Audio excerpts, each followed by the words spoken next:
Pour soi Bezrat Hashem, il faut Shelema de Myriam Bat Sarah. Marie Myriam Bat Simcha.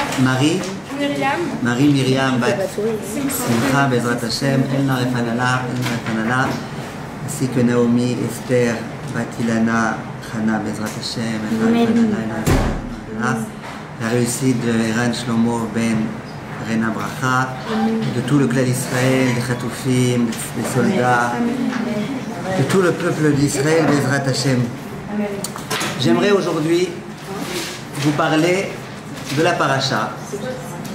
C'est quoi la paracha? Parachat Bamidbar. On ouvre un nouveau Sefer, Sefer Bamidbar.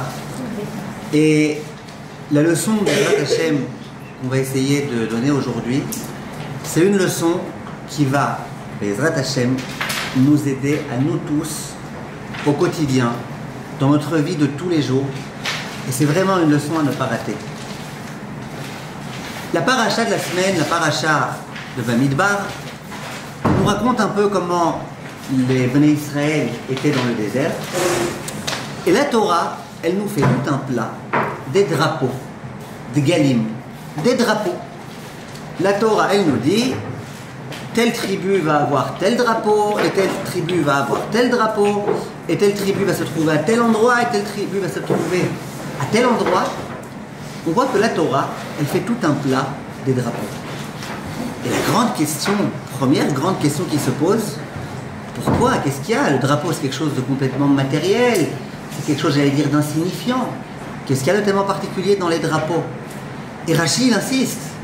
Rashi, il dit que chaque tribu, elle avait un drapeau qui correspondait à la couleur de la pierre précieuse qui se trouvait sur le Choshen. Vous savez que le Kohen Gadol, il avait un Choshen, il avait un bijou qu'il portait sur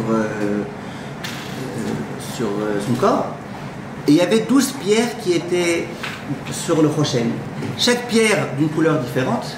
Et chaque pierre, elle correspondait à une tribu. Rashi dit, tu sais, la couleur des drapeaux, chaque tribu, elle va avoir un drapeau qui est de la même couleur que la pierre du Choshen. Le Ramban, il insiste aussi. Il dit, tu sais, c'était pas n'importe quoi ce drapeau. Chaque tribu, elle avait une image sur le drapeau qui lui correspondait. Réhouven, vous vous souvenez de l'histoire avec les coquelicots? Donc sur le drapeau de Réhouven, il y avait des coquelicots. Yehuda, il est comparé au lion. Donc il y avait un lion qui était dessiné sur le drapeau de Yehuda. Et ainsi de suite. Grande question. Et vous allez voir que c'est une question qui ne concerne pas que les gens de l'époque du désert, mais ça nous concerne ô combien à nous au jour d'aujourd'hui. C'est quoi ces drapeaux? Pourquoi la Torah elle fait un plat de quelque chose d'a priori tellement insignifiant? Deuxième question. Première question, pourquoi on fait un plat des drapeaux? Deuxième question. Le Midrash Rabbah, il nous raconte un petit peu d'où ça vient cette histoire de drapeau. Peut-être ça va un petit peu nous éclaircir, peut-être pas, on va voir. Le Midrash Rabbah, dans un parachat de la semaine, il dit la chose suivante. Au moment où Akadosh Baruch Hu allait s'apprêter à nous donner la Torah sur le Har Sinaï, c'est très bientôt Shavuot, à ce moment-là, il y a 22 000 anges qui sont descendus avec Akadosh Baruch Hu. Et ces anges-là, ils étaient avec des drapeaux. Comme ça, le Midrash nous dit. Le Ham Israël, lorsqu'il a vu les drapeaux des anges, il a eu envie. Il a commencé à jalouser. Il a jalousé les anges. Et il a dit à Kadosh Baruch Hu, mais nous aussi on veut des drapeaux. Et là, Kadosh Baruch Hu, il va leur dire, ne vous inquiétez pas, j'accepte votre demande, et vous aurez vous aussi des drapeaux. Quand est-ce que les Bnei Israël auront des drapeaux? Dans le désert, parachat de la semaine.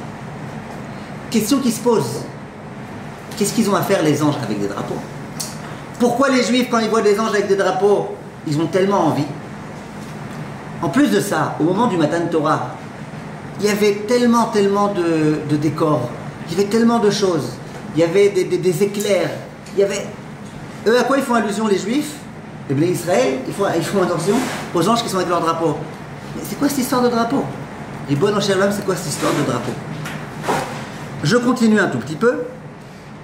Et le Midrash il continue et il dit, au moment où dans le désert, Akadosh Baruch Hu va s'adresser à Moshe Rabbeinu et qui va lui dire, voilà, on va organiser les tribus avec chacune son drapeau, mon cher Rabbeinu, il va dire à Kadosh Baruch Hu, ah, non, non, non, tu commences à me dire maintenant qu'il faut faire les drapeaux, ils vont commencer à se battre.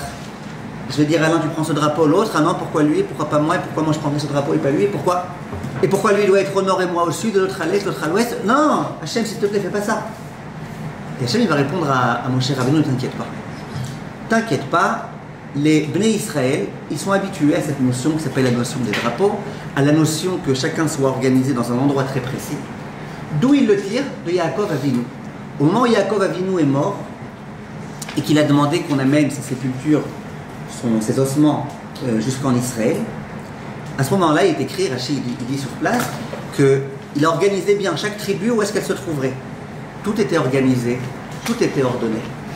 Et donc, Akadosh Baruch Hu, il dit, t'inquiète pas, ils savent, les Bnei Israël, que chacun peut avoir son rôle, que chacun peut avoir sa place, que chacun peut avoir son lieu géographique. Ne t'inquiète pas, ils se battront pas. Ce qu'on va essayer de comprendre, c'est toutes les questions qu'on a posées. On va aussi essayer de comprendre c'était quoi l'objet de l'inquiétude de Moshe Rabbeinu. Qu'est-ce qui se passe ici? Alors, est-ce que l'une d'entre vous a une réponse à me donner? Juste, pourquoi ils le savent grâce à Yaakov?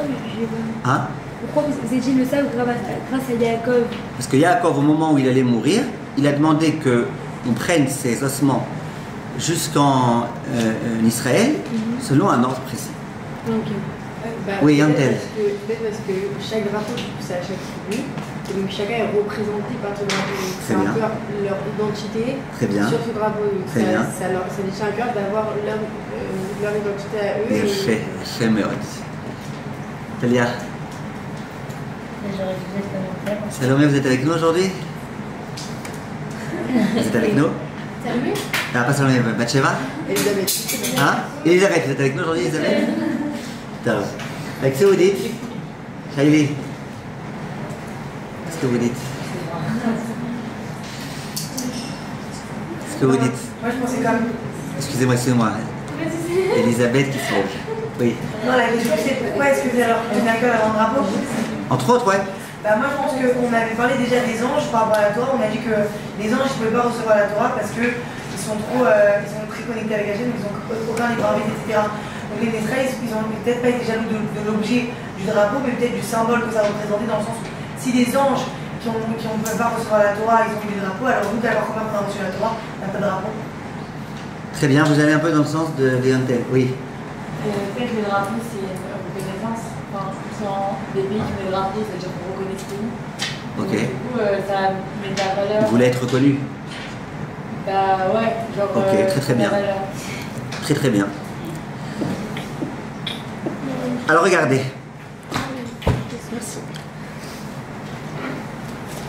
Avant de répondre à la question, et je vois que vous m'avez déjà beaucoup aidé, Baruch Hashem, vous avez fait avancer le Shmiblik beaucoup. Un autre petit point.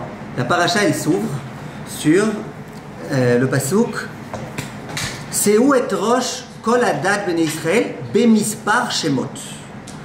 Au moment où on devait recenser le clan Israël, le nombre des Juifs, il est écrit bemispar shemot, selon les chiffres et selon les noms. Il y a d'autres endroits dans la Torah où on va demander de recenser le nombre de Juifs. On ne va pas dire selon des noms et selon des nombres. Qu'est-ce qu'il y a ici de particulier? Alors, Bezrat Hashem, on va essayer tout de suite de se lancer dans l'aventure. C'est dans Bamidbar qui est ça. Enfin, on a pas déjà Vous avez dit, il y a d'autres endroits dans lequel on nous dit tu recenseras le nombre de clan Israël. Il n'y a pas écrit là-bas Bemispar Shemot, selon le nombre, le numéro, j'allais dire, et selon les noms. Qu'est-ce qu'il y a ici de particulier? Alors, Bezrat Hashem, on va se lancer dans une idée extraordinaire que le Hadmor de Slonim, il défend. Beaucoup de Chachamim vont dans ce sens-là. Et on va essayer, Bezrat Hashem, de bien expliquer.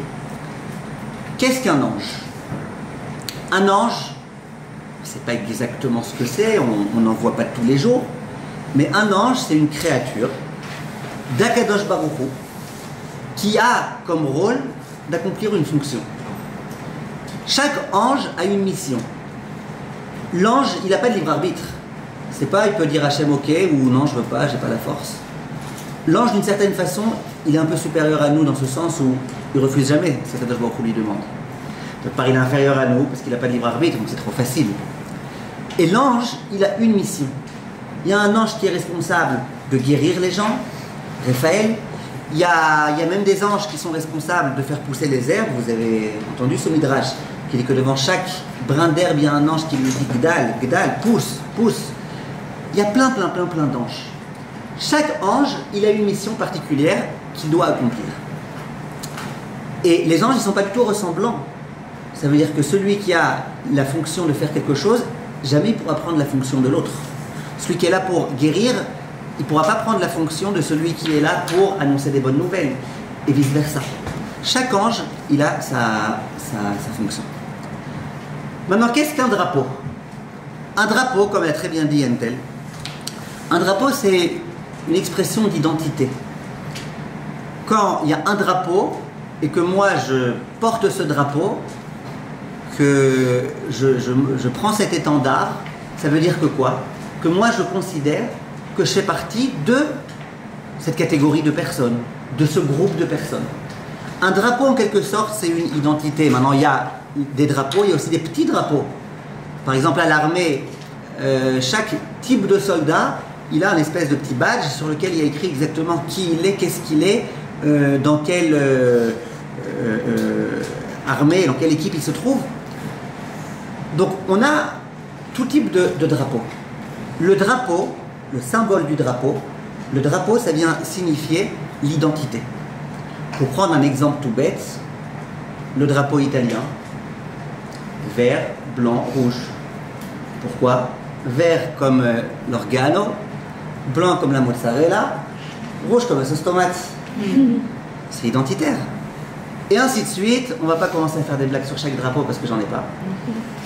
Mais un drapeau, c'est quelque chose qui est identitaire, qui vient montrer l'identité.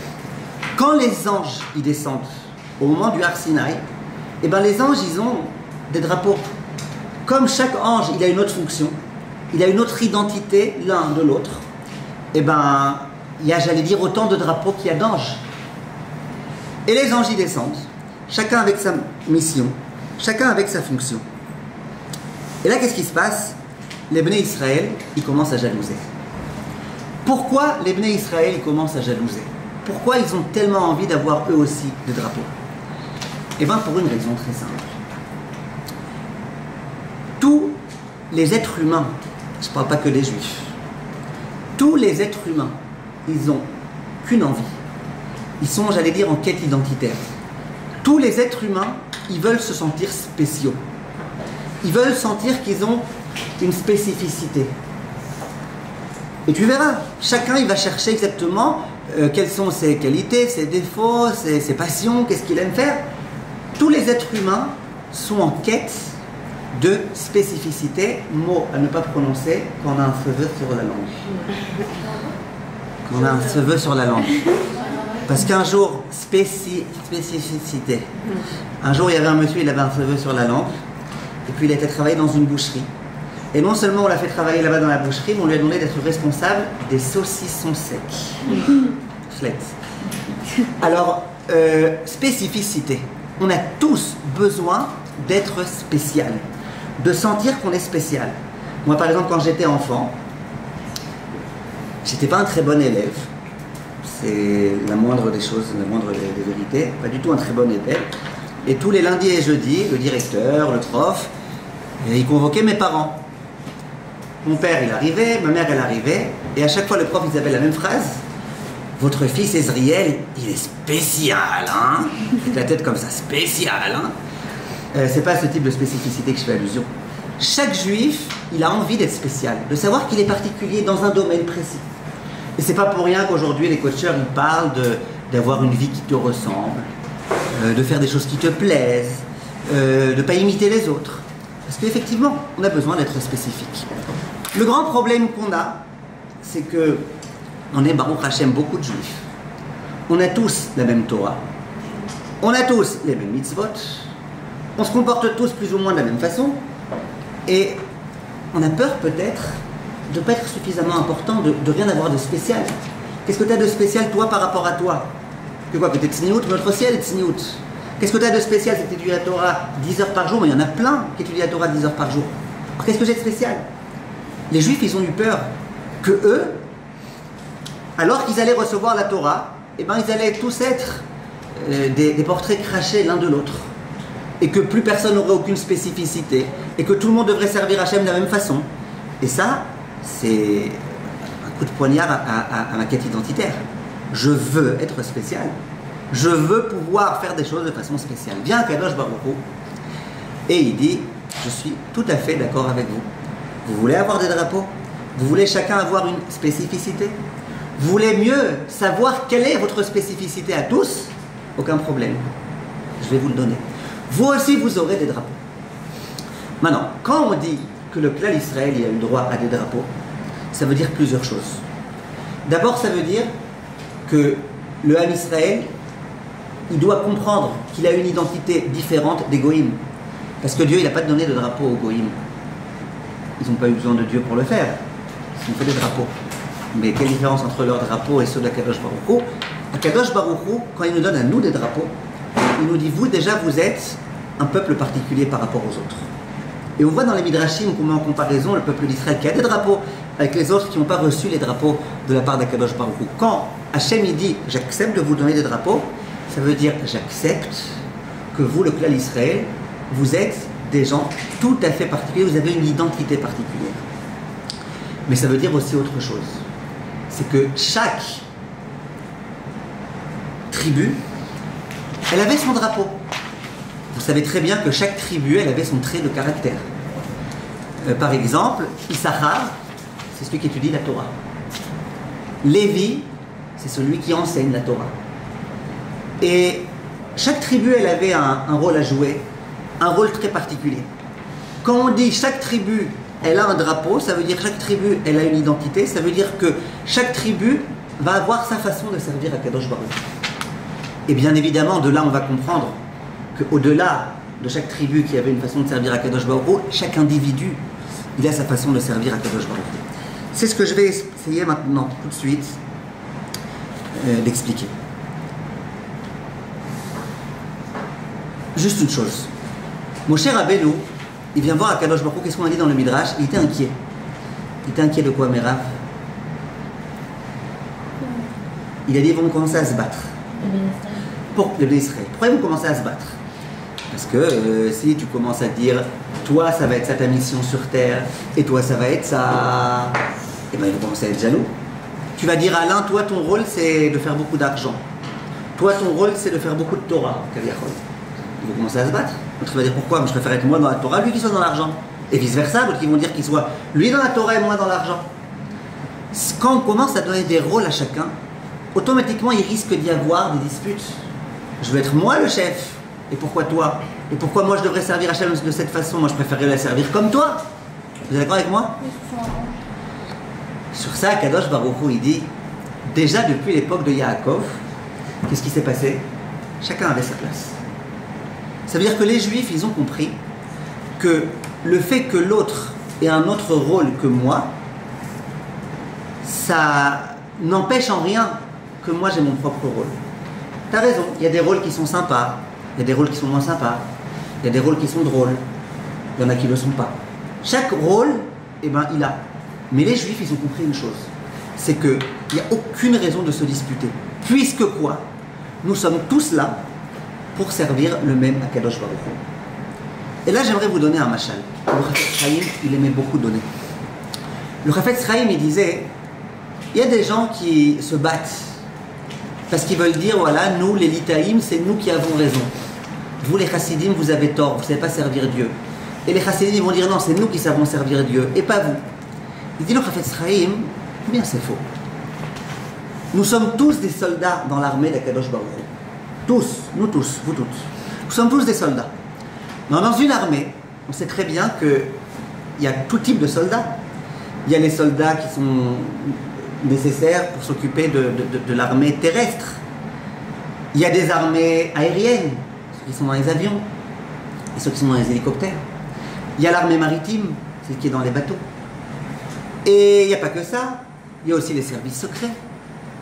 Pour qu'une armée elle puisse fonctionner, on a besoin d'une multitude de fonctions.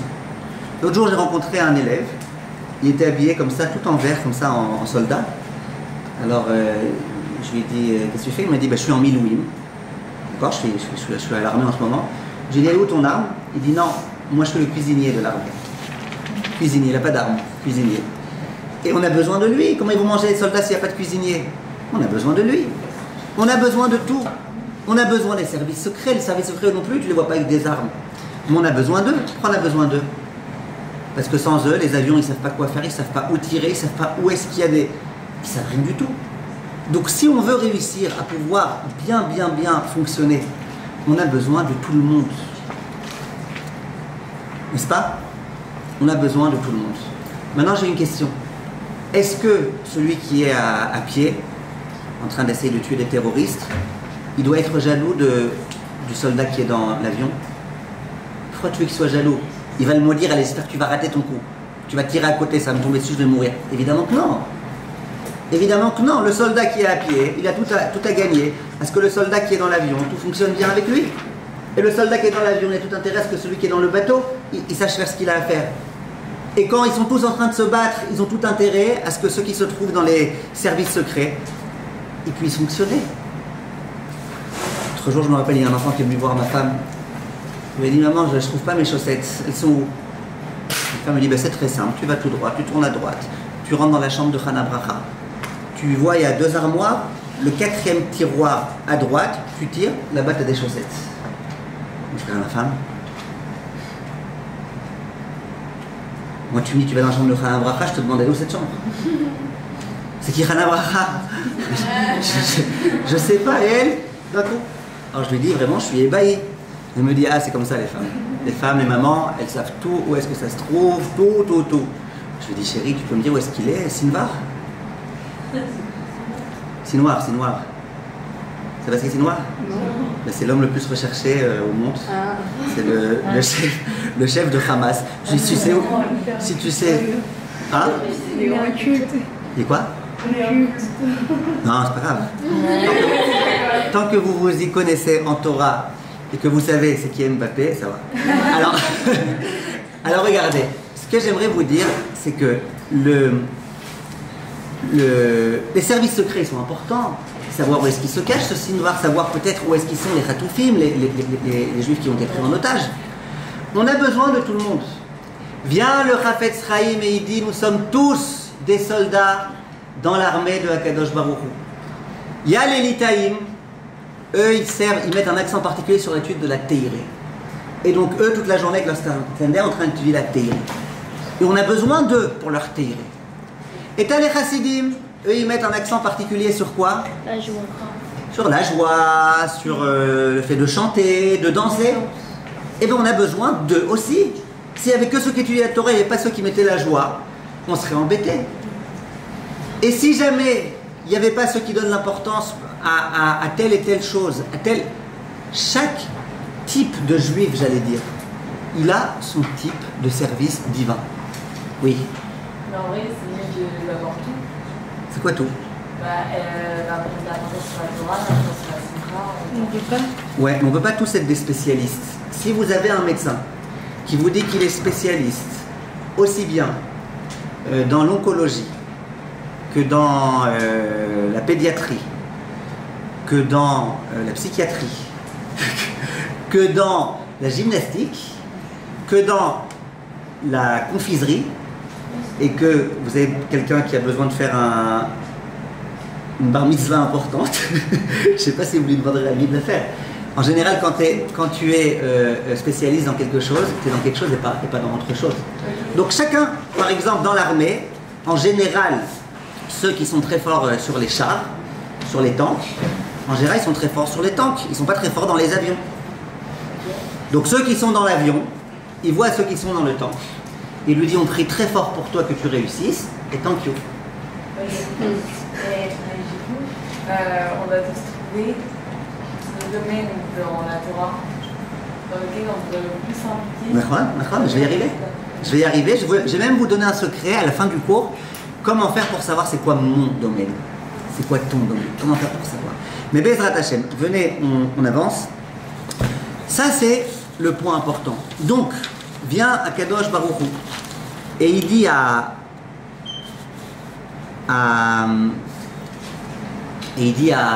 Moshe Rabbeinu, viens à Kadosh Baruch Hu, il dit à Moshe Rabbeinu, t'inquiète pas, je crois qu'ils vont se battre, mais ils vont pas se battre, parce qu'ils savent qu'ils sont tous là pour me servir. Chaque tribu, chacune avec son trait de caractère, avec son atout, avec ce qu'elle aime faire, ce qu'elle sait faire, et bien chacune elle me servira. Et moi j'ai besoin de tous. Qu'est-ce que tu penses? Qu'il y en a que je ne vais pas regarder, il y en a j'aurais pas besoin d'eux, il y en a je peux me débrouiller sans eux, pas du tout. J'ai besoin de tout un chacun. La grande leçon que Yontel elle nous a donnée, et que le Hadmor de Slonim il nous a donné, et que la Torah elle nous donne, à travers cet enseignement des drapeaux, c'est que c'est tellement important que chacun soit conscient de ses qualités et de sa façon particulière de servir à Kadosh Baruch Hu. J'aimerais vous lire ce qu'il écrit le Hadmor de Slonim. Agarua Beyoter, vous suivez? Batia, vous suivez? Agarua Beyoter. Vous êtes bon en ivrique, c'est quoi Agarua Beyoter? La chose la pire. Oui? Ou Kaacher Adam Mistovev, Lelo Kol Tachlitz Veyehoud Beolamo. C'est que lorsque l'homme il se trouve sur terre, sans savoir c'est quoi son programme, comment on appelle ça? Ce qu'il a à faire, quoi. Son but. Son rôle. Ve'eno yodea leshem ma hu chai, uma peulato ba'olam hazeh, ve'le'eze tachlit yarad la'olam. Et il ne sait pas pourquoi il est sur terre. La chose la pire, et c'est là en général que les dépressions elles commencent, c'est quand la personne elle dit je ne sais pas à quoi je sais pas pourquoi je suis là sur terre. Pour étudier la Torah, il y a tellement de gens qui étudient la Torah. Pour avoir une famille, non, pour l'instant j'ai pas réussi à avoir une famille. À quoi ça sert? Qu'est-ce que je fais ici? Le pire, le Rabbi dit le pire, la sensation la plus terrible que je souhaite Bezrat Hashem à personne du clan d'Israël, que à nos ennemis. Le pire, c'est quand tu te dis à quoi je sers? Qu'est-ce que je fais? Pourquoi je suis là? Qu'est-ce que j'ai à apporter au monde? Je vous dis, des tas de gens, même des goïms, qui n'ont pas le moussard, qui n'ont jamais étudié le rab de Slonim, ni aucun autre rab. Ils cherchent, il y a beaucoup de gens, tu les entends, ils disent je suis arrivé à un stade dans ma vie dans lequel je trouvais que je perdais mon temps, je faisais plus rien. Et là je me suis posé des questions. Il y en a plein d'ailleurs qui à ce moment-là ont essayé de se convertir au judaïsme, mais bon ça reste entre nous. Le juif et l'être humain d'une façon générale, il a besoin de savoir qu'il y a quelque chose de particulier. Et s'il pense qu'il est exactement comme les autres, eh ben ça ne pourra pas fonctionner du tout. Et ça dont il l'a appris de Yaakov, au moment où Yaakov est décédé, juste avant de décéder, qu'est-ce qu'il a dit à chacune des tribus? Il a mis le doigt sur chaque tribu. Il a dit, toi, ta particularité, c'est que. Toi, ta spécificité, c'est que. Vous vous rappelez dans la parasha de Vaïchi, au moment où il va mourir? Au moment où Yaakov, il vient de dire aux tribus, chacune, vous avez un trait de caractère particulier lequel vous pourrez servir à Kadosh Baruch Hu. Déjà là, il n'a plus eu peur après de leur dire, voilà, certains seront à droite, d'autres à gauche, au nord, à l'est, à l'ouest. Il n'a plus aucun problème. Quand il a expliqué à chacun que chacun a sa part et sa place dans la Avodat Hashem, et ben d'un coup, il n'y avait plus aucun problème. Quel est notre très grand problème sur Terre? Pourquoi les gens, très souvent en tous les cas, ils sont mal dans leur peau? Alors qu'ils font des choses très bien. Les gens, ils font des choses très bien. Qu'est-ce qui fait que je suis jaloux, que je ne suis pas bien dans ma peau? Ben, c'est souvent que je me compare à l'autre. Et donc moi, je me dis, c'est vrai que moi, je donne quelques cours de Torah. Ouais, mais il y en a, ils donnent 10 000 fois plus de cours de Torah que moi. C'est vrai que moi, j'ai 30 élèves à mes cours, il y en a, ils ont 2000 élèves à leurs cours. Voilà, tu vois. Et je vais commencer à jalouser. Et dans tous les domaines de la vie, là, j'ai pris un domaine qui peut concerner un enseignant, mais je peux vous donner tous les domaines de la vie. Qu'est-ce qui fait qu'on sent qu'on n'a pas tellement de rôle? C'est qu'on voit l'autre qui a un rôle qui, a priori, est bien meilleur que le mien. Il fait des choses qui ont l'air beaucoup plus chouettes que moi. Moi, je fais un peu de chesed avec ma femme, avec mes enfants. Il y en a, ils ont édifié Yatsar. Ils font des grandes choses. Non, bah alors moi, j'ai l'impression que je fais rien. Je fais rien parce que moi, je suis dans mon petit chesed avec ma femme, mes enfants, machin. Et il y en a qui font du chesed à des échelles tellement grandes. Donc moi, j'ai l'impression que je perds mon temps. Si tu comprends que chacun a son rôle et que chacun reçoit les instruments qu'il lui faut pour mener à bien son rôle, aucune raison d'être jaloux. Aucune raison. Toi, Hachem, il a décidé que tu sois Rosh Yeshiva d'une Yeshiva de 8 Bachurim. Très bien. Sois fier, sois heureux, tu joues bien ton rôle. L'autre Hachem, il a décidé que tu sois Rosh Yeshiva d'une Yeshiva de 8000 Bachurim. Très bien. Sois heureux, joue bien ton rôle. Et ainsi de suite. Toi, Hachem, il a décidé que tu devrais ouvrir un grand organisme de chesed, il y a tsara, tout ce que tu veux. C'est bien, Hachem il t'a aidé. L'autre, Hachem, ce qu'il attend de lui, c'est qu'il fasse un petit peu de chesed autour de lui. Chacun a son rôle. Quand on est conscient que chacun a son rôle, il n'y a pas de jalousie, il n'y a plus d'esprit de compétition. Et la vie, elle devient beaucoup plus agréable parce que je suis bien dans ma peau. Je sais que ce que je fais, c'est ce que je dois faire. Quand on bénit le khatan et la kala, on leur dit dans la bracha que Kadosh Baruch Hu, ils vous mettent comme Adam et Chava, comme Adam et Ève, Began Aiden Mikedem, au Gan Eden. Adam et Chava, ils étaient au Gan Eden. Et nous, quand on vient bénir une kala, un khatan, on dit soyez comme Adam et Chava. Alors, qu'est-ce qu'il y avait de tellement particulier avec Adam et Chava? À part, bien évidemment, que comme Chava était créé à l'image de Dieu, Adam, il a bénéficié de ne pas avoir de belle-mère. Il était au paradis.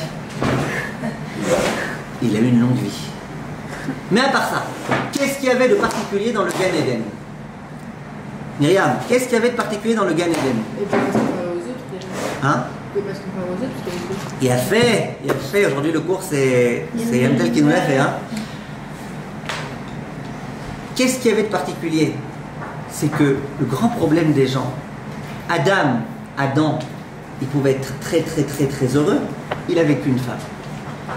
Et elle était très belle. Et elle lui plaisait beaucoup. Elle était faite pour lui. Il était hyper heureux.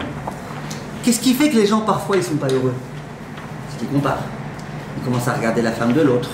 Ils commencent à dire, ma femme, elle est bien, mais ouais, tu sais, dans les Shidduchim, j'avais 300 autres possibilités. Peut-être que l'une des 300 autres, elle aurait été peut-être un petit peu mieux. Quand tu te trouves dans ce monde-là, eh ben, tu es très embêté. Tu n'es pas heureux. Sans arrêt, tu te reposes des questions.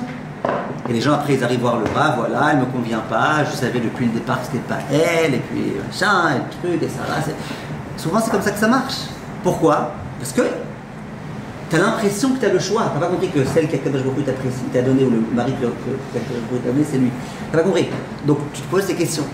Quand tu te trouves dans un endroit dans lequel il ne reste plus qu'elle, qui ça? Chava. Eh ben, tu es heureux.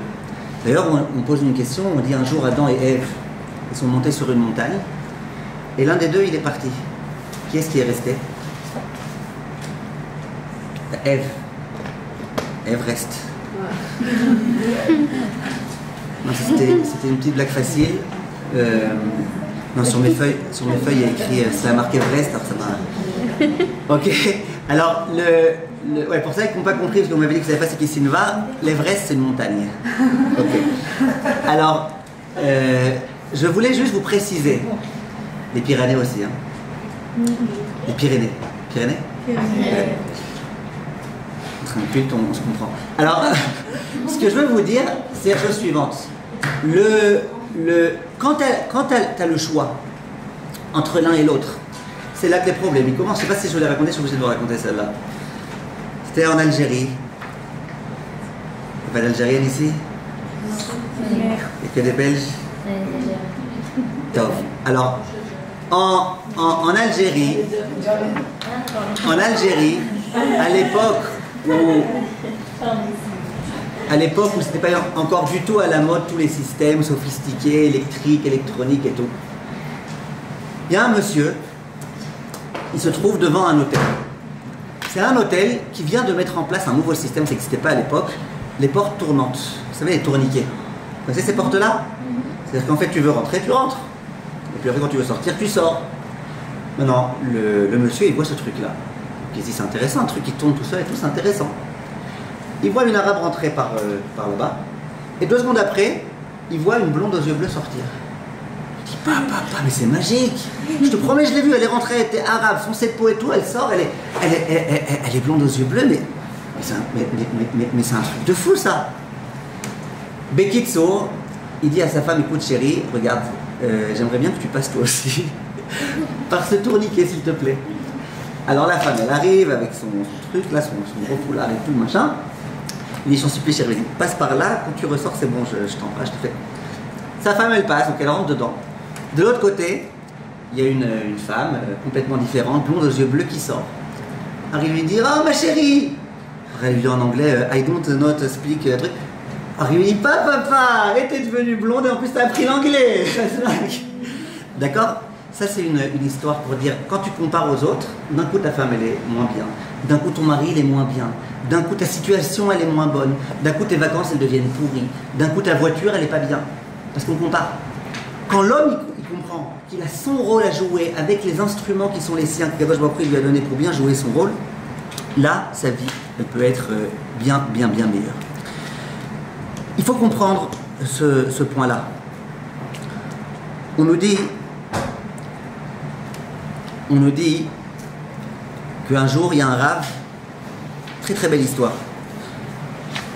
Il y a un Rav qui s'appelait Rabbi Israël Salanter. Vous avez entendu parler. Rabbi Israël, comme on l'appelle dans les yeshivot, Rabbi Israël, il avait un élève très proche. Cet élève, il s'appelait Rabbi Naftali Amsterdam. Il habitait évidemment en Lituanie et ce Rav-là, un jour, Rav, c'est son nom de famille, Amsterdam. Un jour, il a été voir son Rav. Il lui a dit, Rabbi Israël, je suis découragé. Je ne serai jamais un vrai tzaddik. Je peux pas, j'arrive pas. Rabbi Israël dit, qu'est-ce qui se passe? Voilà, je te vois, tu étudies, tu progresses, tu travailles sur toi. C'est quoi ton problème? Oui, je te dis la vérité, Kvod Harav. Si jamais, simplement, j'avais le cerveau du Shahagat Aryeh. Le Shahagat Aryeh, c'est un Rav immensément intelligent. Si j'avais le cerveau du Shahagat Aryeh, que j'avais le cœur du Yesod Veshoresh HaAvoda, un autre Rav chassidique qui avait beaucoup de cœur dans sa Avodat Hashem, et que j'avais Kvod Harav, Rabbi Israël Salanter, tes midot à toi, je pourrais devenir un très bon juif. Déjà c'est un peu honteux quoi, genre alors lui, son sechel j'aime bien, ses midot pas trop, lui son cœur, toi mon Rav, tes midot, ouais ton cœur, ben on laisse tomber. Non, je ne sais pas exactement comment il s'est permis de dire ça, en tous les cas il a dit ça à son Rav. Rabbi Israël il lui a dit, Naftali, tu te trompes. Tu te trompes. Akadosh Baruch Hu, il ne veut pas que tu deviennes ni Rabbi Israël Salanter, ni le Shahagat Aryeh, ni le Yesod Veshoresh HaAvoda, ni une tchoukchouka de tout ça, il ne veut pas. Hachem il veut que tu deviennes Rabbi Naftali. Avec le cerveau de Reb Naftali, avec le cœur de Reb Naftali, avec les midot de Reb Naftali, que tu deviennes Reb Naftali. Et nous, notre problème à nous, c'est que nous sommes des imitateurs. On essaye d'imiter. Quand je suis arrivé ce soir, je vous ai vu toutes captivées devant une actrice. Malheureusement, dès que je suis arrivé, elle a arrêté. Vous faisiez des imitations un petit peu, Anna? Non? C'était pas moi. C'était pas vous, c'était Yontel. Alors, on est tous des imitateurs. Mais écoutez, c'est très important ce que je veux vous dire maintenant. C'est très important ce que je veux vous dire maintenant. La chose la plus grave, je pense, et je ne vous le dis pas que en tant que Ovdot Hashem, je vous le dis d'une façon générale, la chose la plus grave, c'est quand on se met à imiter les autres. On peut s'amuser à imiter les autres. On peut s'amuser, rigoler, on peut imiter les autres. Mais quand moi-même, au lieu d'essayer de devenir moi-même, j'essaye d'imiter l'autre, eh ben je ne pourrai jamais devenir moi-même. J'allais dire, quand tu imites, tu te limites. Parce que quand j'imite quelqu'un, merci, quand j'imite quelqu'un, qu'est-ce qui se passe quand j'imite quelqu'un? Eh ben, au lieu de devenir ce que moi je pouvais, et moi je pouvais être infiniment plus grand que l'autre, puisque moi j'avais un rôle à jouer que l'autre il n'a pas, qu'est-ce qui se passe à ce moment-là? Eh ben, j'imite l'autre. Et donc, je fais abstraction de moi-même, oui. Est-ce qu'il y a une personne qui travaille, ses midotes, et qui a une hyper bonne qualité, et qu'on essaie de reproduire justement ça, en essayant d'imitant ça dans le meilleur? C'est pas qu'on essaie de recopier dans le mal parce qu'on est jaloux, c'est que justement on est tout ça hyper beau la manière dont c'est. Vous avez raison. Il est écrit dans Chachamim, Kinat Sofrim Tarbe Chochma. Être jaloux des gens qui sont supérieurs à moi, ça me permettra de devenir moi aussi meilleur. Quoi qu'il, on est toujours des gens donc il faut toujours regarder quelqu'un qui est un petit peu... Si tu regardes quelqu'un qui est trop supérieur à toi, tu vas te décourager. Donc regarde toujours quelqu'un qui est un peu supérieur à toi. Dans chaque domaine, hein, dans plein de domaines, vous avez quelqu'un qui est supérieur à vous. Ça ne s'appelle pas imiter, ça. Ou si vous voulez, ok, on peut appeler ça imiter, mais c'est pas ça que je fais allusion. Moi, ce que je fais allusion, ce à quoi je fais allusion, c'est que... Je vais vous donner un exemple très simple. Ici, Baruch Hashem, vous êtes plein de tzadikot. Je suis sûr et certain qu'il y en a parmi vous qui adorent prier. Je suis aussi sûr et certain qu'il y en a parmi vous qui n'aiment pas prier. Ve'akol beseder. Celles qui adorent prier, eh ben, elles adorent ce lien à Kadosh Baruch Hu, elles vont se balancer, elles vont prier, elles vont arriver en retard en cours parce que je suis en train de faire mincha. Ok, mais Baba, il est minuit là, qu'est-ce que tu fais? Et t'as plein de personnes qui aiment. T'en as d'autres, elles n'aiment pas prier. C'est pas leur neshama. Par contre, elles adorent faire du chesed. Je suis sûr que parmi vous, il y en a qui adorent faire du chesed. Quand elles ont fait du chesed, waouh, elles sont hyper heureuses. Il y en a peut-être qui aiment prier et aiment faire du chesed, peut-être d'autres qui aiment ni prier ni faire du chesed.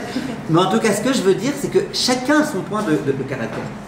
Maintenant, qu'est-ce qui serait le pire? Je suis très sérieux maintenant. Qu'est-ce qui serait le pire? D'abord, je vous dis avant qu'est-ce qui serait le pire. Moi, une fille, elle vient me voir. Elle me dit, écoutez, j'arrive pas tellement à prier, Bémet. J'ai eu beau essayer et tout, j'arrive pas. Et plus j'essaye, plus je vois que j'ai des blocages. Donc, j'arrive pas très bien à prier. Et cette fille, elle me dit, moi, le chesed, j'adore. Je passe ma journée à faire du chesed. Et à chaque fois, je suis la première pour faire la vaisselle de toutes les filles du séminaire. Et j'adore faire plein de choses et tout. Ça me fait kiffer, ça me fait vibrer. Ok? Je suis sûr qu'il y en a ici des filles qui adorent faire la vaisselle, ça, j'ai aucun doute. D'accord? Ça me fait vibrer d'aider les autres. Maintenant, moi, qu'est-ce que je vais dire à cette fille? Je vais lui dire, écoute, prier, t'es obligé. Fais le minimum. Une tefila par jour d'après certains, 2 tfilotes par jour d'après d'autres. Fais le minimum. Mais passe pas ta journée à faire des télim et des télim et des télim et à te convaincre qu'un jour tu vas devenir une amoureuse des télim. Fais le minimum. La halakha, elle te demande de faire. Faut faire. Tu vas pas ne pas faire la halakha, peut-être que tu n'as pas envie. Mais n'insiste pas. C'est pas ton point particulier. Par contre, le chesed, tu adores. Waouh, fais beaucoup de chesed. Et tu vas voir comment cette fille, elle va se réaliser grâce au chesed. Et un jour, elle va même aimer prier grâce au chesed. Parce qu'elle va tellement être chesed que quand elle va entendre que quelqu'un est malade, elle va tout de suite vouloir prier Hachem, s'il te plaît, aide cette personne, je t'en supplie, Hachem, fais. Et peut-être même qu'un jour elle aimera prier. Qu'est-ce qui serait, et vice versa, celle qui n'aime pas tellement faire le chesed, on dira, on est désolé, il faut que tu fasses un peu. Tu es obligé, tu ne vas pas être une égocentriste. Tu veux faire du chesed. Mais ne passe pas ta journée à faire ça. Toi, t'aimes prier? Alors, investis-toi un peu plus dans la prière. Et tu verras qu'au fur et à mesure, tu verras comment par la prière, tu peux aussi aider les gens. Et tu commenceras à aider les gens.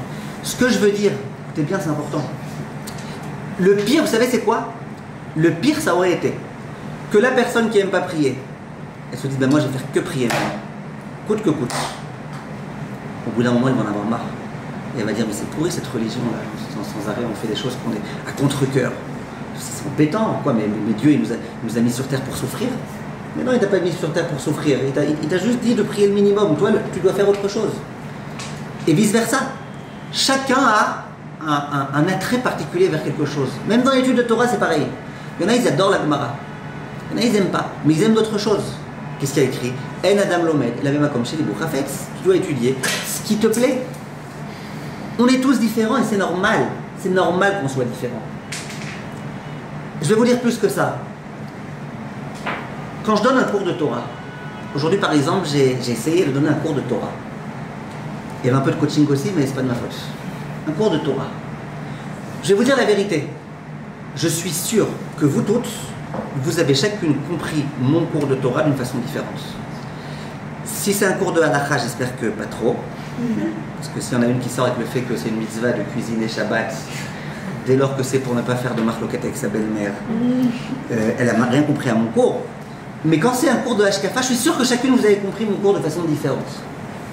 Je vais vous dire plus que ça. Je suis même sûr que vous toutes vous avez compris les choses d'une façon différente que moi. C'est moi qui viens avec mes feuilles, avec mes enseignements. Et je peux même envisager que certaines d'entre vous, elles aient compris mon cours avec encore plus de pertinence et de profondeur que ce que moi j'ai dit. Comment c'est possible? Comment c'est possible?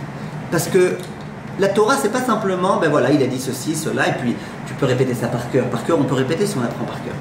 C'est pas ça. La Torah, tu la vis selon ton vécu, selon tes expériences, selon tes qualités, selon ton intelligence, selon ta sensibilité. Un cours de Torah, chez certaines personnes, le cours de Torah d'aujourd'hui va éveiller un certain nombre de sentiments, chez d'autres personnes, d'autres sentiments. Faisez des cédères, Akol des cédères, tout va bien, il n'y a aucun problème. Maintenant, imaginez qu'un jour, il y a un rave d'accord, on vous a fait venir un Rav au séminaire, vous avez adoré. Mais Rav, par exemple, elle a adoré. Adoré. Alors, Merav, elle va voir la directrice, elle dit ce Rav-là, s'il vous plaît, faites-le venir tous les jours. Maintenant, il y a Elina qui dit, ah, mais moi, j'ai pas supporté, moi. Je me suis endormi tout le cours. Alors, voilà, vous voyez, le mot Chas Shalom, là, je ne l'ai pas tellement aimé, je vous explique tout de suite pourquoi. Pourquoi je n'ai pas tellement aimé le Chas Shalom? Je vous dis, non, je voulais que vous disiez tout sauf Chas Shalom, je vais vous expliquer pourquoi. Maintenant, qui a dit Chas Shalom, Elina? Hein? C'est vous qui avez dit Chas Shalom, d'accord. Alors, regardez. Maintenant, les directrices, elles vont essayer de faire plaisir à Merav, elles vont le faire venir tous les jours. Alors maintenant, Elina, elle va dire, bon écoute, il paraît qu'il est kiffant, ce Rav, voilà, Merav, elle m'a dit, il paraît qu'il est kiffant, allez, aujourd'hui, je ne vais pas m'endormir. Elle va, je sais pas moi, elle va faire comme ça, des trucs comme ça exprès pour ne pas s'endormir, elle va faire des calculs mathématiques pour ne pas s'endormir, elle va essayer de se concentrer, elle s'endort. Elle n'a pas aimé. Vous savez, ces rabbinim-là font une dracha. À la fin, tu leur dis, il y a certaines parties de la dracha que j'ai beaucoup aimées. Ah, quelle partie? Ben, les blancs. Les blancs, ils étaient très bien, tu vois, c'était peut-être un peu plus. Maintenant, j'ai une question. Elina, elle a envie de dire Chas Shalom.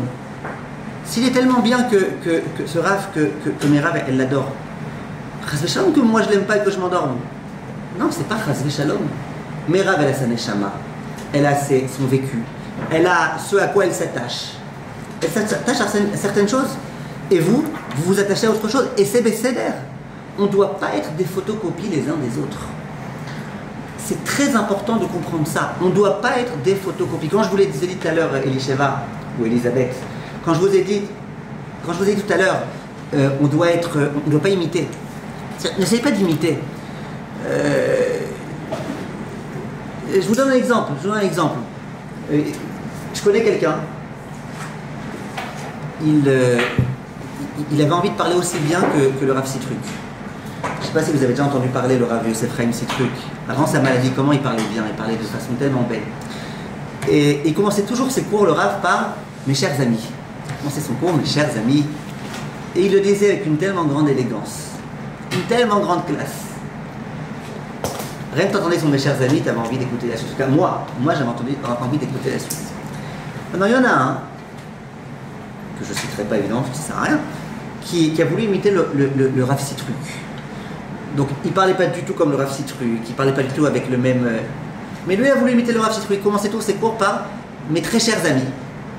Ça sonnait faux. Moi, en tous les cas, à mon oreille, ça sonnait faux.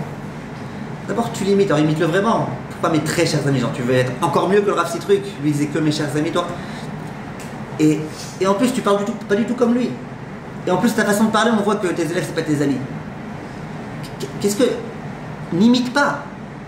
Le plus grand problème, c'est quand on imite. Toi, tu as ta façon de parler, parle de cette façon-là.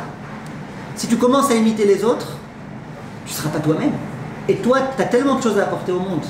Hachem, il t'a créé de la façon dont tu es. Commence pas à imiter. Alors, il y en a un qui parle d'une façon, il y en a un qui parle d'une autre façon, il y en a un qui chante d'une façon, l'autre qui chante. Ishaï Ribo, il n'a pas essayé d'imiter Avraham Fried. J'imagine pas. S'il l'avait imité, ben, il n'aurait pas fait les chants qu'il a fait. Et on n'aurait pas eu les chants de Ishaï Ribo. Je n'ai pas dit que je suis un grand chassid des chants de Ishaï Ribo. Lui, personnellement, je l'aime bien. Je prie dans le même bête que vous êtes tous, je le connais bien et tout. Mais il n'y a pas de... Il n'aurait rien gagné à imiter. Il n'a pas la voix de Mordechai Ben David. Il n'a pas la voix de Avraham Fried. Il aurait imité, ça serait sorti beaucoup moins bien. Et que Avraham Fried, et que ce que lui fait, puisqu'il aurait fait autre chose. Oui. Mais je suis grave d'accord, mais la Torah, si, imaginons même faire des cours de Torah et tout, mais qu'on fait, la Torah, ça reste quelque chose de très objectif. Donc imaginons qu'à chaque fois qu'on le fait, on veut faire quelque chose d'objectif, mais forcément, ça sort quelque chose de subjectif, parce que ma neshama va ressortir quelque chose quand je vais le dire. Mais du coup, c'est obligé que c'est subjectif, mais c'est pas tout le temps que ce soit subjectif. C'est-à-dire des fois. J'ai rien compris. C'est-à-dire des fois, quand je vais dire un Torah à quelqu'un, bah, je vais vouloir le dire comme la personne. C'est vraiment à la même parce que moi, ça m'a touché de la manière dont la personne elle agit. De manière objective, quoi. Ça, de ce là on tire cette leçon. Sauf qu'à chaque fois, on est obligé de caler un petit mot de subjectivité, mais du coup, c'est négatif parce que ce mot de subjectivité, il va pas toucher la personne. Je vous ai même pas dit de tirer un autre mot. Dites la même idée à votre façon. Si le Rav, quand il a parlé dans son livre, il a employé le terme, je sais pas moi, voilà, par exemple, Vous allez répéter le cours que j'ai fait. Répétez-le à votre façon. Moi, je fais des gestes un peu spéciaux, bizarroïdes, comme ça, c'est pas la peine de les faire. Maintenant, à un moment donné, vous avez trouvé une blague à moi lourde, comme la plupart de mes blagues, c'est pas grave. Ne vous sentez pas obligé de la faire. Maintenant, à un moment donné, j'ai dit une expression. J'ai dit, quand tu imites, eh ben, tu te limites. Alors vous avez dit, waouh, j'ai beaucoup aimé. Mais si vous n'aviez pas aimé, mais ne le dites pas. Mais dites autre chose. Dites, j'ai entendu une idée, et dites autre chose. Vous comprenez? Bon, si vous commencez à imiter ma façon de me tenir assis, ma façon de parler, ma façon de vous dites, oui, lui, il réussit très bien dans les séminaires, alors moi aussi, je vais faire exactement comme lui. Et je vais commencer machin. Et moi aussi, je vais retirer mes lunettes comme lui, il retire ses lunettes. Et moi aussi, je vais parler comme lui, il parle. Lui, de temps en temps, il tient un stylo dans la main, je vais tenir un stylo dans la main. T'es plus toi-même. Et il n'y a rien de pire que ça. J'aimerais terminer, s'il vous plaît, en revenant à l'une des questions qu'on a posées. Au début de la paracha de Bamidbar, Akadosh Baruch Hu, il dit Bemispar Shemot. Akadosh Baruch Hu, il dit on va recenser les Bnei Israël. Bemispar Shemot. Pas simplement 1, 2, 3, 4, 5, mais selon leur nom et selon leur numéro. Vient le Sforno, l'un des commentateurs de la Torah, et il dit c'est quoi cette histoire-là? Pourtant on voit très bien dans Parashat Pinchas quand on va recenser les Bnei Israël, là-bas il n'est pas écrit selon leur nom et selon leur numéro. Vient le Sforno, il dit les Bnei Israël qui sont dans le désert, ils ont un degré bien plus grand que les Bnei Israël qui vont être recensés dans Parashat Pinchas. Je ne rentre pas maintenant dans le pourquoi et le comment. Il dit, c'est quoi le nom de quelqu'un? C'est quoi le numéro de quelqu'un quand on parle de numéro dans la Torah? C'est un signe d'importance. Le Sforno dit plus que ça. Il dit le nom, il relate exactement qui tu es. C'est pas pour rien que vous toutes, vous avez un nom différent. Le nom, il relate exactement qui tu es. En tous les cas, il est censé relater. Quand on nous parle des étoiles, il est écrit dans le Pasuk Moné mispar la kochavim, Kadosh Baruch Hu, il donne des numéros aux étoiles. Oui. C'est quoi la suite? Les Kulam Shemot Ikra, très bien. Il donne à chaque étoile un nom. Chaque étoile, elle a un nom. Il y a des grands penseurs qui ont voulu dire qu'il y a des étoiles qui servent à rien. Elles ont été créées par erreur. Alors les Mefarshim, David Amelech, il dit pas du tout. Les Kulam Shemot Ikra. Chaque étoile, elle a un nom, parce que chaque étoile, elle a un rôle à jouer dans l'univers de Kadosh Baruch Hu. Quand tu vois qu'on donne un nom et un numéro, ça veut dire que c'est important. Quand tu donnes un compte, quand tu fais un compte, quand tu dis on va vous compter par rapport chacune à votre nom, c'est-à-dire que chacune vous êtes différentes l'une de l'autre et que chacune votre nom, il indique quelque chose. Vous pensez que le nom c'est voilà comme ça, mes parents ce jour-là ils étaient de plus ou moins bonne humeur. Non, le nom c'est quelque chose de très particulier. Il y a un séminaire, j'ai une fille, elle s'appelle Eléa. Eléa, je me demande d'où elle a sorti son nom. Alors je dis, bah, visiblement, un jour, la femme elle a dit à son mari, écoute, c'est quoi les beaux prénoms? Il y a Rachel, Eléa. Ah, Eléa, c'est joli.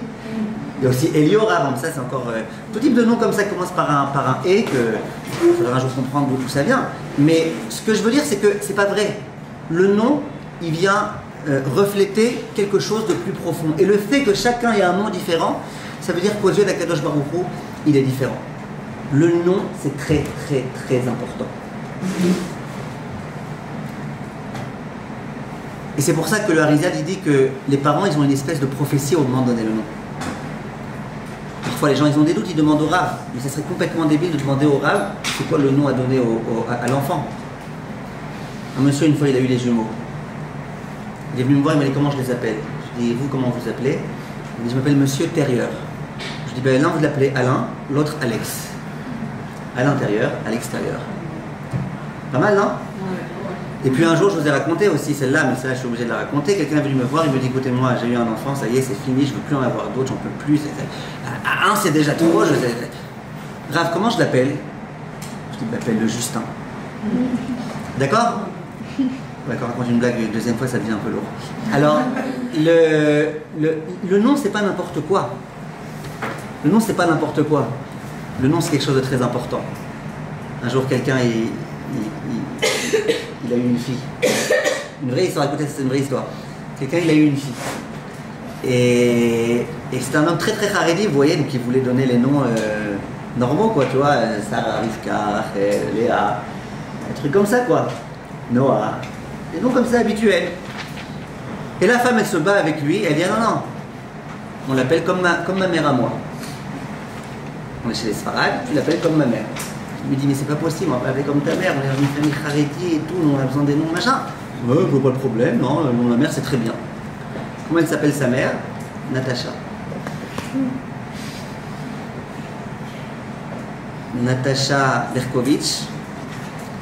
Alors, et l'homme, il n'était pas prêt. D'ailleurs, il n'attacha aucune importance à la demande de sa femme. Et il n'était pas prêt. Il n'était pas prêt. La femme, elle dit, si, on l'appelle Natacha. Il était voir son rave et elle demandait conseil. Son rave, il lui a dit, je vais t'expliquer comment tu fais, tu vas voir, ça va marcher. Il revient à la maison. Il dit à sa femme, écoute ma chérie, tu sais,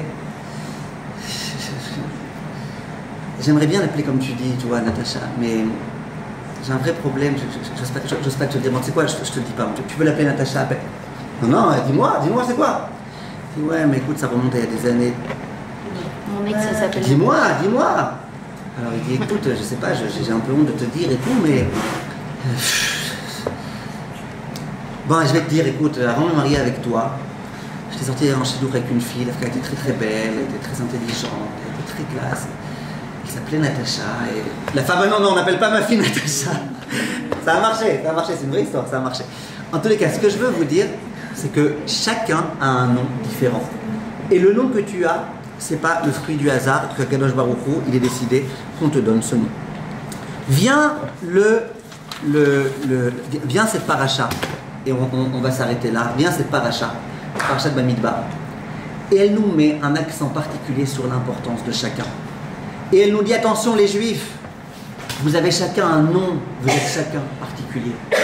Vous avez chacun un rôle à jouer. La plus grande catastrophe, dit le Admor de Slonim, c'est le jour où j'essaye d'imiter l'autre. Le jour où je prends les qualités de l'autre et j'essaye de moi me les approprier, alors que je ne les ai pas du tout. Et qu'Hachem il attendait autre chose de moi et c'est du gâchis. Parce que moi je ne ferai jamais aussi bien que l'autre ce pourquoi l'autre il a été fait. Et ce que moi je devais faire, je vais le rater. Chachamim ils disent que chaque juif, c'est un diamant qui est sur la couronne d'Akadosh Baruch Hu. 600 000 juifs, 600 000 diamants. Est-ce qu'il y a des grands diamants, des petits diamants, des diamants qui brillent plus que d'autres? J'en sais rien. Mais c'est tous des diamants. Si un jour un juif il dit de toute façon on est tous les mêmes, bon moi je ne sers à rien, je retire ma judaïté, je retire ma avodat Hashem, qu'est-ce qu'il aura fait? Il aura enlevé un diamant de la couronne d'Akadosh Baruch Hu. Et qu'est-ce qui se passera? La couronne d'Akadosh Baruch Hu, elle sera imparfaite. Et ça, c'est une responsabilité. Donc, nous tous, on a notre rôle à jouer. Il y en a qui ont des grands rôles, il y en a qui ont des petits rôles. Il y en a, leur rôle, c'est d'être riche, et de beaucoup aider les yeshivot, et d'être en bonne santé, d'avoir beaucoup de pouvoir. Et l'autre, son rôle, c'est d'être pauvre, et malheureusement d'avoir des maladies, et avec ces maladies et ces problèmes, de servir à Kadosh Baruch Hu. C'est son rôle, c'est ça qu'Hachem a décidé pour lui. Pourquoi Hachem décide que certains ont tel rôle, d'autres ont tel rôle? C'est un grand secret. Personne ne sait exactement pourquoi. C'est le secret d'Akadosh Baruch Hu. Mais chacun a son rôle. Arrête de vouloir être à la place de l'autre. Et le pire, c'est que sache que toi, tu as envie d'être à la place de l'autre. Souvent, cet autre, il a envie d'être à ta place, il ne te dit pas, mais il a envie d'être à ta place. Donc, l'idée qu'on nous a enseignée ici, c'est que chaque être humain, il est censé, et quand les Bnei Israël ont dit à Kadosh Baruch Hu, on veut avoir un rôle particulier, Hachem il dit j'accepte. Le plus beau cadeau qu'Hachem nous ait donné, c'est de nous donner à chacun un drapeau. En disant, toi, tu as une identité différente de l'autre. Sois toi-même. Sois bien toi-même. Et je vous ai promis un secret. Comment je fais pour savoir c'est quoi mon rôle? Comment je sais pour savoir sur quoi je suis venu travailler? Vient le Admor de Slonim et il le dit, on le dit aussi au nom du Harizal, mais lui il le dit au nom de Sfarim Akdoshim. Il dit Asimanim ladat ma'u atafkid ameyuchad. Comment on peut savoir c'est quoi le rôle particulier que j'ai à jouer? Adavar bo yetzer hara mitgaber באופן מיוחד. או tu שזה תפקידו בעולמו עבורו. ירד לעולם. ולכך מתגבר היצר הרע בעניין זה בכל הכוח כדי שלא ימלא ייעודו בעולמו. Il dit si quelqu'un il est très radin et qu'il a beaucoup de mal à donner, qu'il sache, et c'est vraiment ça son défaut particulier, eh bien qu'il sache que pourquoi il est venu sur Terre, pour travailler ce point-là. Attention, je n'ai pas dit qu'il doit maintenant devenir, passer sa journée à faire que du chesed et d'eau. Mais s'il voit qu'il a du mal avec ça, c'est qu'il est venu pour ça. Si quelqu'un il voit qu'il a du mal, beaucoup de mal avec la tsniout, beaucoup, ça veut dire qu'il essaye, et il fait des efforts, et tac, il retombe, et il réessaye, et il retombe, et il réessaye, et il tombe. Visiblement, c'est pour ça que tu es venu sur Terre. Et tu sais pourquoi? Tu sais comment je sais, dit le Harizal, que c'est pour ça que tu es venu sur Terre? Parce que si le Yetzer Hara, il essaye de te faire tomber tellement dans ces points-là, c'est visiblement que c'est ça ton rôle. Et le Yetzer Hara, il veut évidemment que tu n'arrives pas à faire ton rôle comme il faut. Donc dans le point pour lequel tu es venu, il met son carton le Yetzer Hara. Quand tu vois qu'il y a un point sur lequel vraiment le Yetzer Hara ne te lâche pas, il essaye de... T'es nerveuse, et tu sens que t'es nerveuse, et tu as déjà essayé 3000 exercices de méditation. Mais t'es marocaine, oui, Azor, ces exercices, tu les fais. Et bien qu'est-ce qui se passe? Eh ben, c'est que tu es venu pour travailler ça. Ça ne veut pas dire que tu seras aussi douce et aussi sereine que le Tunisien. Mais ça veut quand même dire ce que ça veut dire. Je termine.